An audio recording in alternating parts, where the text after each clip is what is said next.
حضرت عبداللہ ابن مبارک سوچتے یا اللہ میں گیا نہیں لیکن جو آتا ہے مجھے حج کی مبارکباد دیتا ہے.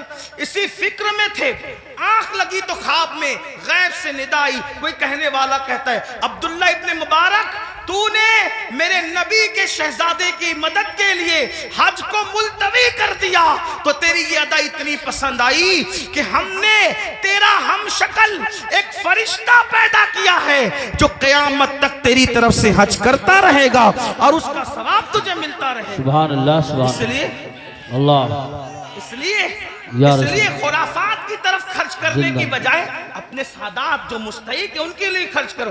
ایسے سادات ہیں میں نے کئی جگہ دیکھا, کوئی سبزی بیچ رہا ہے, کوئی آٹو چلا رہا ہے, کوئی چائے بیچ رہا ہے, ان کے بچوں کی اسکول کی فیس نہیں ہے بھرنے کے لیے, ان کی بچیوں کی شادی کے لیے پیسے نہیں ہیں. یہ ساری چیزیں مسلمانوں ہمیں اس کی طرف غور, ترجیحات کی طرف غور کیجئے, جہاں خرچ کرنے کا زیادہ فائدہ ہے اس کی طرف. بلکہ امام اہل سنت ایک حدیث لکھتے ہیں, آئیے اس حدیث کو بھی سنیں. کہتے ہیں کہ میرے آقا علیہ السلام نے فرمایا کہ جس نے بنو ہاشم پر احسان کیا, ان کی خدمت کی, ان کی مدد کی, آقا فرماتے ہیں مجھ پر واجب اور لازم ہے کہ جس نے بھی میری آل کی خدمت کی, مدد کی, نصرت کی, حمایت کی, محبت کی, آقا فرماتے ہیں مجھ پہ واجب ہے, لازم ہے کہ اس کا صلہ میں اس کو قیامت میں دوں گا جب وہ مجھ سے ملے گا. یہ حدیث لکھنے کے بعد میرے امام کہتے ہیں جس کا مفہوم یہ, سنیوں دوڑو اور سادات کی خدمت کر لو, اس لیے کہ نبی کس کس کو ملیں گے کس کس کو نہ ملیں گے الگ عنوان ہے,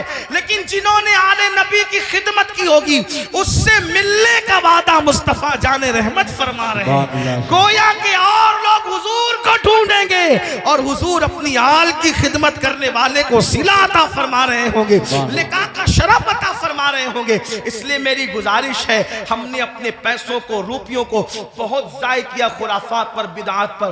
کیا خرافات ہے, کیا بدعات ہیں؟ اپنے علاقے کے مستند معتبر علماء اور مفتیان کرام کے پاس بیٹھو اور بیٹھ کر کے سیکھو کہ کن خرافات سے اور بدعات سے بچنا ہے اور کون سی چیزیں اہل سنت و جماعت سے ہے. جیسے کہ لوگ تو شربت پلانے کو بھی بدعت کہہ دیتے ہیں. آپ سے کہتا ہوں کہ بھئی شربت پلانا کون سی بدعت ہے؟